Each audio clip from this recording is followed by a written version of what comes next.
In 2014, a family bought what they believed was their dream home. A beautiful historic house at 657 Boulevard in Westfield, New Jersey. A quiet, safe, affluent neighborhood. Tree-lined streets, manicured lawns, and million-dollar homes. The kind of place where, honestly, nothing bad ever happens. Or so they thought. Just days after moving in, they received a letter, written by someone who called themselves the Watcher, a stranger claiming they had been watching the house and the family for decades. And with each new letter, the messages grew more disturbing, more detailed, and more personal. This is the chilling mystery of the Watcher House, a story of privacy invaded, fear amplified, and a neighborhood filled with secrets, a case that remains unexplained to this day. Derek and Maria Broaddus were excited. They had worked hard, saved for years, and finally purchased a $1.3 million home at 657 Boulevard, a spacious house built in 1905, full of character, charm, and promise. They began small renovations before officially moving in. Fresh paint, new fixtures, a home they hoped would become their forever place. But the peace didn't last long. Just 3 days after closing the sale, Derek checked the mailbox. Inside was a white envelope, no return address, the handwriting strange. Inside, the letter began, "Dearest new neighbor at 657 Boulevard, allow me to welcome you to the neighborhood." It continued, "My grandfather watched the house in the 1920s. My father watched it in the 1960s. It is now my time." And then, "Have you found what is in the walls? In time, they will reveal themselves to you." The letter referenced the Broaddus children, calling them young blood, and asking if there were more on the way. The writer seemed to know intimate details about the family's movements, their renovations, their car, and even their children's nicknames. Terrified, Derek contacted the police immediately. The police took the letter seriously, very seriously. Detectives questioned neighbors, asked about strange behavior, examined the handwriting, and tried tracing postal routes. But, something peculiar happened. Not a single neighbor acted surprised. No one admitted to seeing anything strange. And the detective assigned to the case privately warned Derek, "Don't tell the neighbors you received this letter, because one of them might be the Watcher." Suddenly, the quiet, perfect neighborhood felt hostile. Every set of eyes became suspicious. Every parked car felt like surveillance. Every dog walker is a potential threat. And then, another letter arrived. The second letter was far more disturbing. The Watcher wrote, "I see you've already started renovations. You're ruining the house.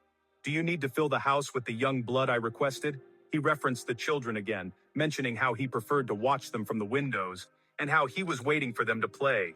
He described the layout of the house with incredible accuracy. Rooms, hallways, pipes, details no outsider should know. And then the most chilling line, 657 Boulevard is my obsession, my job, my life, my blood, and now you have it. The Broaddus family froze. They stopped renovations, stopped going to the house, and moved in with Maria's parents for safety. And then, the Watcher grew angrier. "You don't want to come inside? You're scaring me. Why aren't you bringing the children? And then, I am in charge of 657 Boulevard. It does not need you." At this point, the Broaddus family considered selling the home, but word had spread. Buyers backed out. Real estate agents warned them, "Once this story goes public, no one will touch this house." The Broadduses were trapped, financially, emotionally, psychologically. They hired private investigators, criminal profilers, even former FBI agents. They even brought in a handwriting analyst. Still, no answers. One profiler suggested the Watcher was likely in the neighborhood, possibly middle-aged. Likely someone who had lived near the house for years. Someone who saw the house as a living entity. Someone who felt ownership over it. But who? When the Broadduses asked neighbors for help, many became defensive. Some insisted the letters must be a hoax. Some accused the Broadduses of fabricating the story to avoid buying an expensive home. Residents formed alliances. Fights erupted on community boards. People who had lived there peacefully for decades now eyed each other with suspicion. What was supposed to be a safe, idyllic street became the center of paranoia, finger pointing, and fear. And then, new evidence surfaced.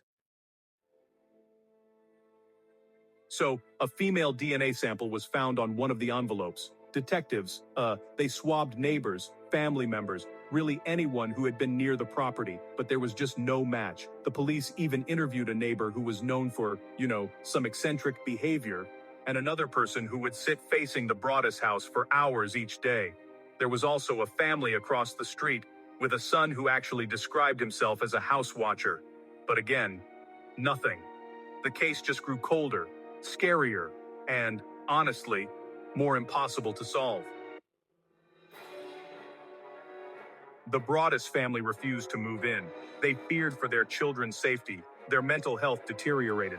At one point, Derek admitted, "I would wake up at night and imagine what the watcher could do to us." They rented the house to tenants, but even the tenants began receiving letters. The watcher wrote, "You have changed the house and made it so fancy. It cries for the past." The threat was real, and it was ongoing.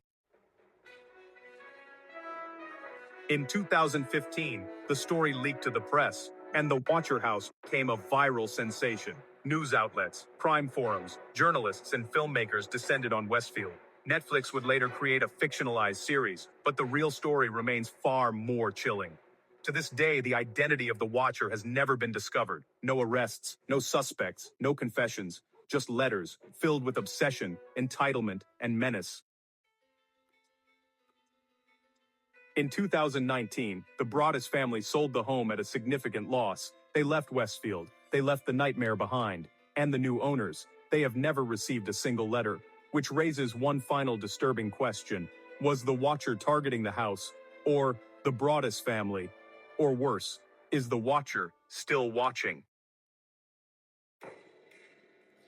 The mystery of the Watcher House remains unsolved. A perfect suburban neighborhood, a dream home twisted into a nightmare, and a Watcher whose identity still hides in the shadows. If this story left you uneasy, you're not alone. Make sure to like, subscribe, and share for more real mysteries, dark stories, and true cases that the world still hasn't explained. Because sometimes, the scariest monsters are the ones watching us from just across the street.